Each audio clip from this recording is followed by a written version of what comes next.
I'll now turn this over to Lieutenant Commander Joseph Fischetti, Post Commander, for the next part of the ceremony. I want to thank all of you for being here today. Memorial Day started as Decoration Day after the Civil War. Later, it became a day to honor and remember all who gave their lives in military service to our country. Today is Memorial Day.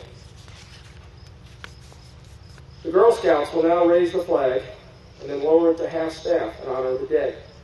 The flag will be raised back atop the pole at noon.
Present arms.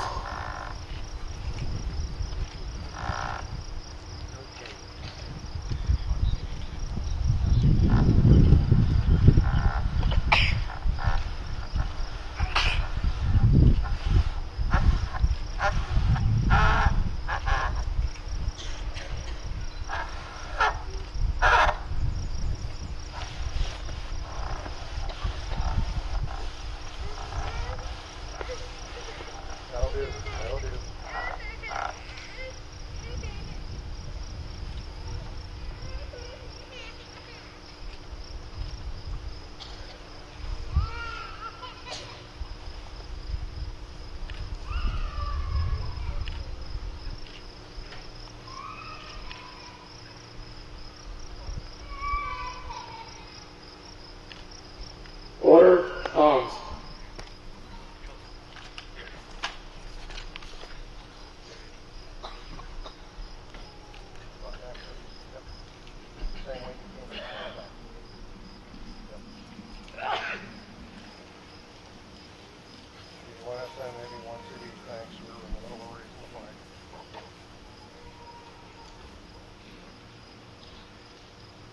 It is now my honor and privilege to present to you Reverend Paul Raymond, the pastor of Our Lady of Grace Parish, who will now offer the memorial prayer. Uncover.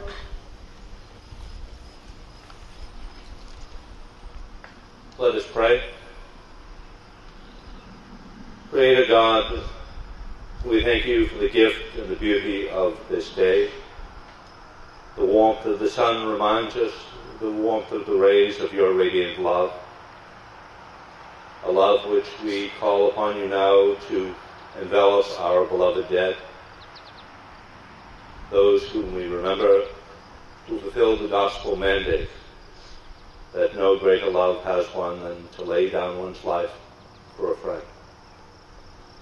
These men and women whom we honor with our celebrations, with our commemorations, we commend to your loving mercy, so that they may share in the gifts of the kingdom, they may share in the gifts of eternal life, they may share in the gifts so bravely born out of sacrifice and valor. We remember in a particular way on this day those who are among us who are serving and continue to serve and have served our country in the armed forces. We ask your blessing and your providential care upon them as they are reminders to us that the price of eternal freedom is constant vigilance. May we be ever vigilant against foes, foreign and domestic, so that this freedom, which was so bravely born out of blood, sweat, toil, and tears, may continue to be a part of our lives, so that we may continue to remember they who gave their lives for their brothers and sisters. We commend them to your mercy. We commend us to your mercy as we memorialize them on this day. We ask this in your name. Amen. Cover.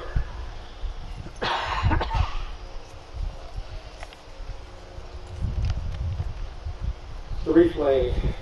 Our Grand Marshal, Lieutenant Colonel Gregory Grunwald, U.S. Marine Corps, and Marine Corps veterans will now lay a wreath in honor of the dead in all wars.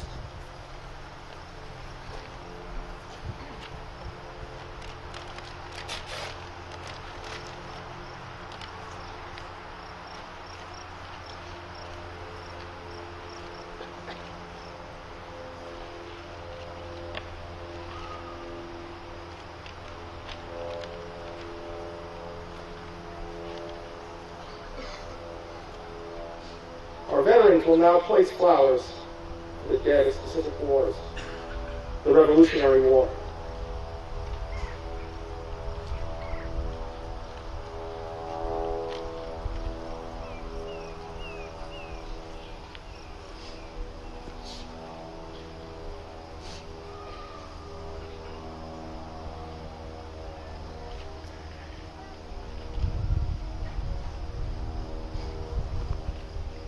The War of 1812.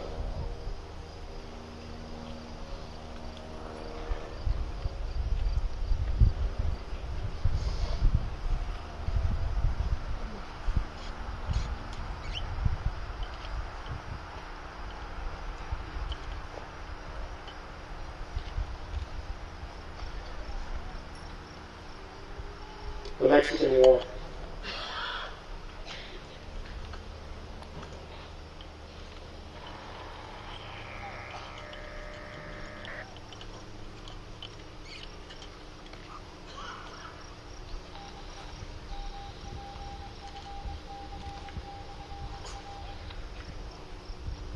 The Civil War.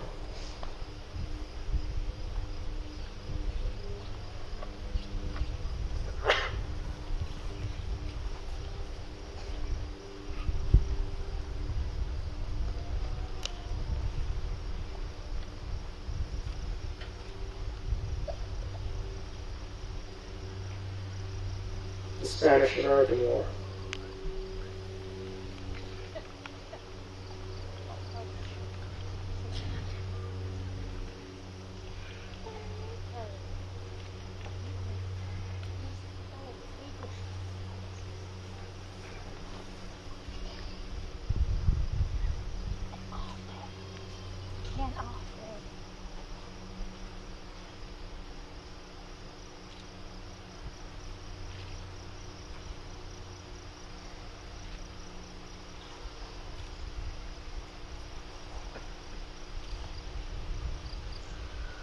World War I.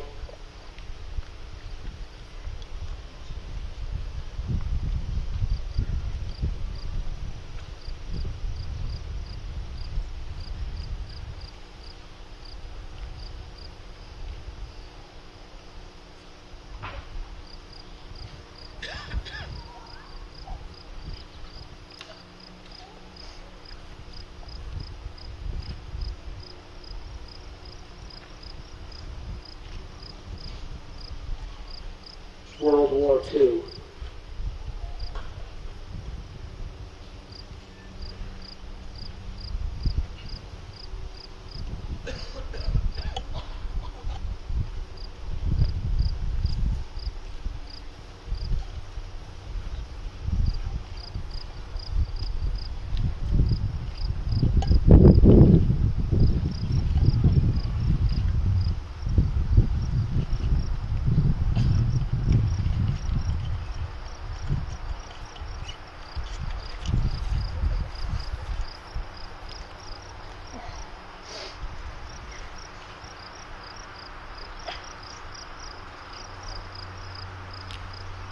The Korean War.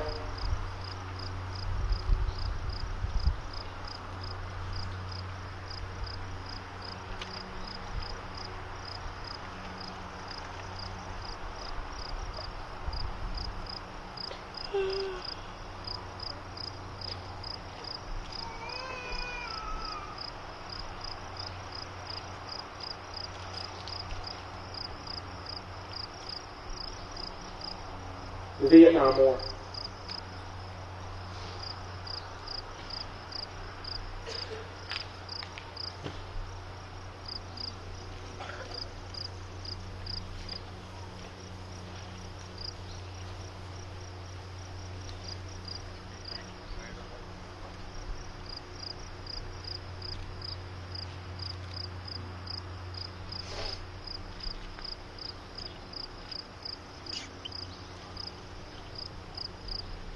Lebanon.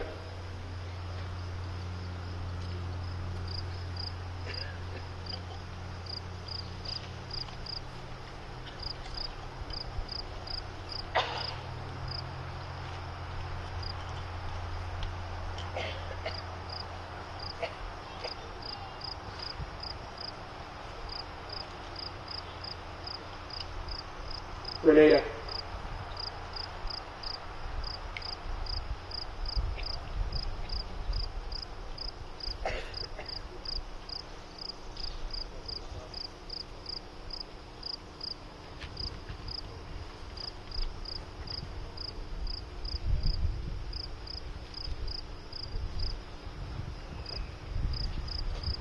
Panama.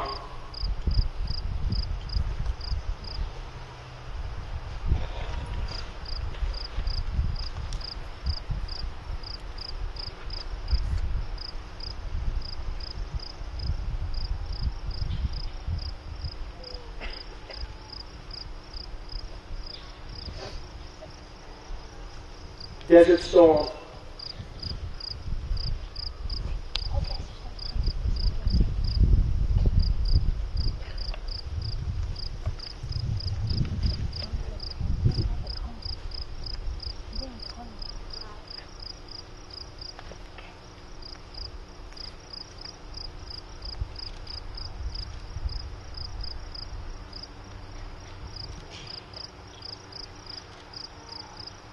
Somalia.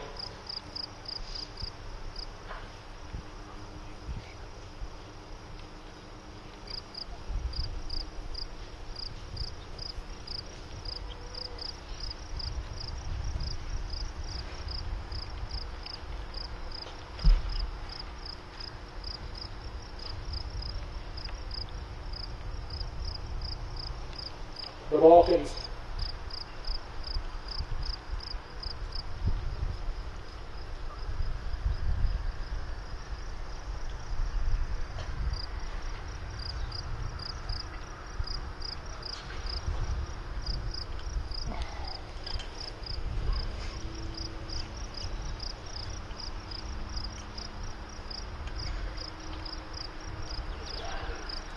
Afghanistan.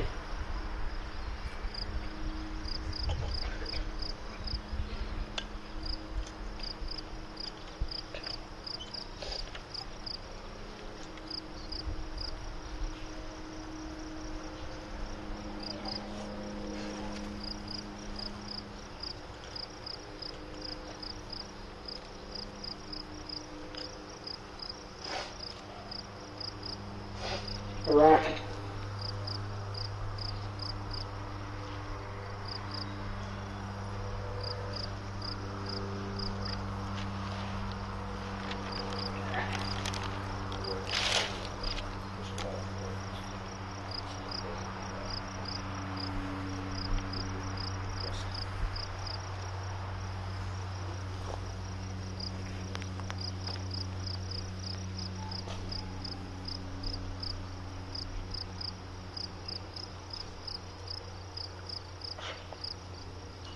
Members of the family of Marine Sergeant William Moydowitz will now place flowers in his memory.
State Senator Eileen Donahue will now speak to us.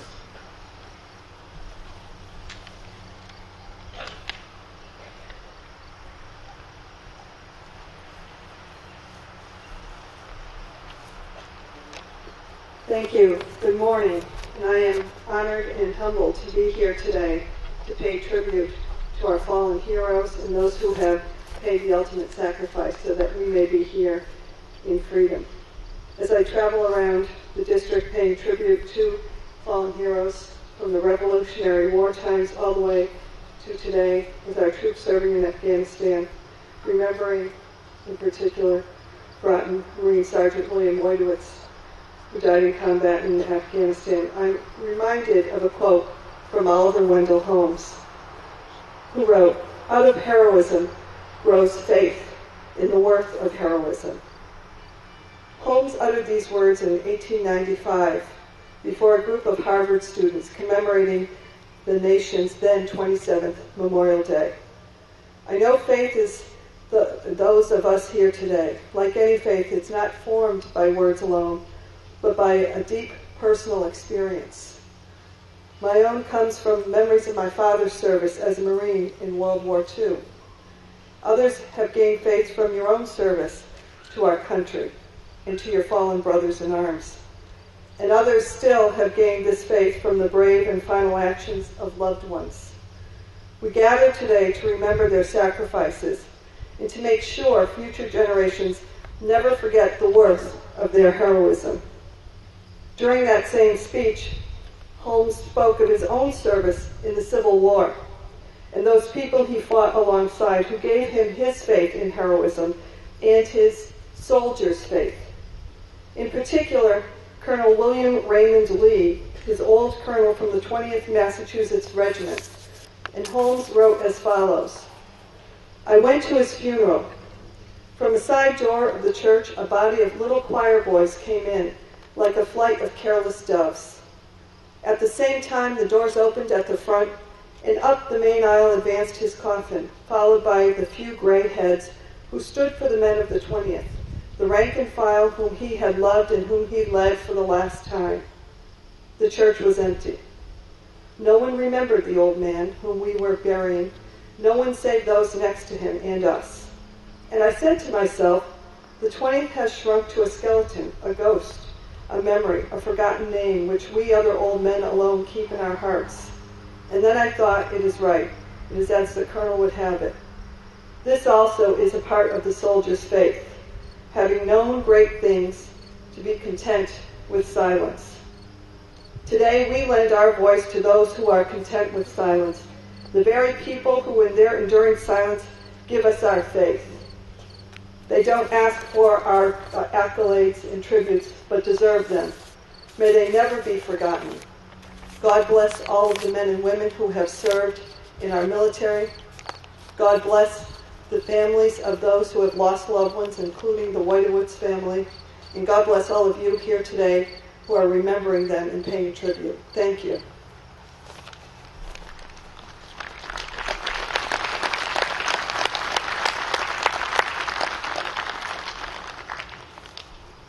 Thank you. We now have a special address by Kevin Moydowitz, father of Marine Sergeant William Moydowitz, will now speak.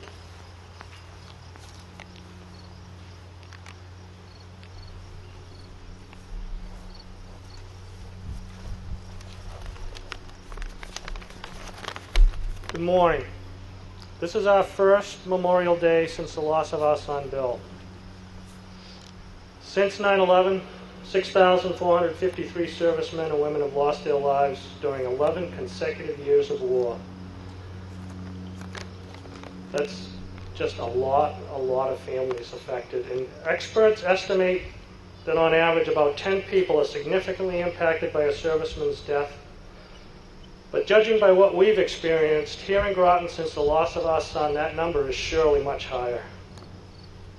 Today we wish to thank all of the individuals and families that have helped us so much to find our way through the grief and pain of the past year. Whether you helped as an individual or as part of a municipal, school, or civic organization, we want you to know that your contributions of time, talent, and friendship came through to us every single day. You have honored our family's loss and Bill's sacrifice in the most meaningful way by giving of yourselves and your time and remembrances of Bill, truly embracing the meaning of Memorial Day. On June 7th, just a week or so, 10 days from now, we will mark the passing of 1 full year since Bill was killed in the service of his country. Rest assured that we will also mark and appreciate all the honor you have shown him and all the love and caring you have given to us, his family.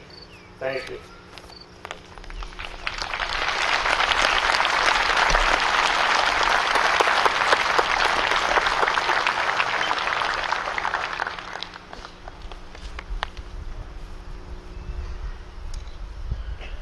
Today's Parade Grand Marshal, Lieutenant Colonel Gregory Grunwald, Operations Officer of the 25th Marine Regiment, will now give the memorial address. Good morning. Thank you for giving me this honor of celebrating the lives and the sacrifices of the great men and women who have done so for this country. From the Revolutionary War to the current battles in the austere small villages like Panarak and Baghdis province of western Afghanistan, the U.S. military and citizens have proven to be a resilient and innovative culture. As we reflect today and honor our fallen heroes, I ask you to also reflect upon what this nation has become in just under 2.5 centuries, particularly in just the last 60 years. What cannot be overstated is that the great technological accomplishments of this nation have been accomplished on the backs of the men and women who we are honoring today. Today, we honor those who have proved to have the U.S. can-do spirit that has provided us an unprecedented standard of living. As we entered into World War II, the U.S. Navy did not control the waterways, and we were heavily reliant on Great Britain to protect our commerce sea lanes. The Marine Corps and the Army weren't able to equip the soldiers and Marines with real weapons to conduct introductory training before being shipped overseas, improvising by using broom handles as rifles and fence tubes as mortars. For many civilizations throughout history, this would appear to be too colossal a challenge to overcome, but for the men and women with the can-do spirit, it was just another obstacle that needed to be reduced. What many leaders in foreign nations did not realize at the start of World War II, which was recognized by the mastermind of the attack on Pearl Harbor, Japanese Admiral Yamamoto, was that a sleeping giant was awoke. The reference of a giant has nothing to do with the population size or technological capability. It has everything to do with the unwavering commitment of the men and women with the can-do spirit that once again stepped forward to not only ensure that our nation's survival would never be in jeopardy again, but brought forth the greatest industrial achievement that put the ships, arms, and ammunition into the military hands that has been deemed the most powerful ever since. One of the first indications of this stature occurred almost 70 years ago on August 7th, 1942, on the island of Guadalcanal. The significant strategic combined arms victory by U.S. forces over the Japanese marked the transition by the Allies from defensive operations to the strategic offensive in the Pacific Theater. The can-do spirit of the veterans of Guadalcanal was the catalyst which resulted in Japan's eventual surrender and the end of World War II. The Marine Corps takes special pride in talking about the can-do spirit. It is this spirit that provides the foundation, that provides the Corps with the reputation of one of the fiercest fighting forces in the world. There is another side of this that many times can be overlooked. Is that this same spirit is why that in every climate place that Marines have gone, the indigenous also considers us no better friend. Sergeant Bill Lodowitz was a shining example of this. He was a can-do Marine, both on and off the battlefield. The description by his peers in the heat of battle is telling, and what every Marine hopes to emulate. Knowing firsthand what advising foreign police officers entails, I have no doubt that Sergeant Lodowitz also made unbreakable bonds of friendship with the forces he mentored. What I found most prominent is a story that Mr. Lodowitz told of Bill in an interview at the Marine Corps Museum for the awarding of Bill's Silver Star.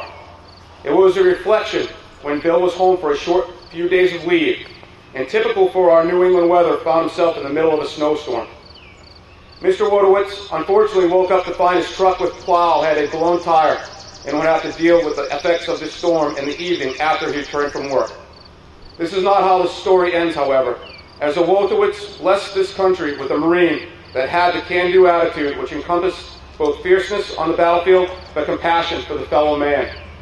Sergeant Bill Wodowitz not only fixed the tire and removed the snow from his family, but ensured that he went the extra yard, as all good Marines do, and also took care of all the neighbors around him. From the American Revolution to the global war on terrorism, 1 million American men and women like Sergeant William J. Wodowitz have made the supreme sacrifice. They died so that we could continue to cherish things they love: God, country, and family. That is why we are gathered here on Memorial Day, to honor the memory of our fallen warriors with the can-do attitude who have given everything for their country. We are also reminded on this day that in each generation, brave men and women will always step forward to take the oath of allegiance as members of America's armed forces, willing to fight and, if necessary, die for the sake of freedom. By honoring their memory, we ensure that their can-do spirit shines bright and is passed on through the generations. Thank you.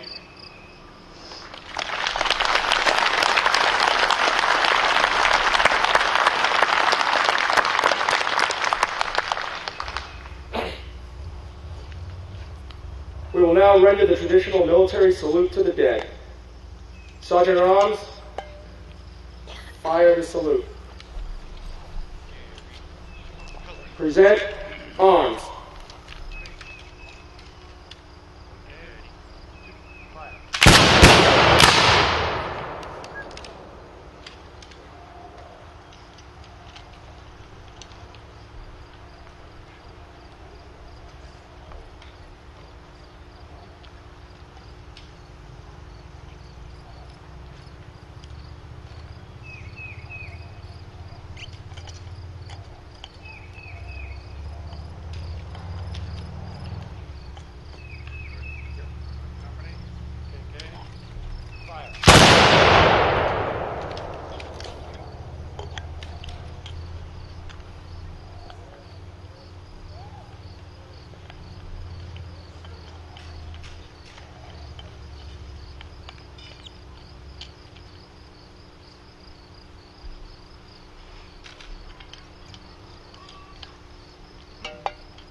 Bugler, sound the call.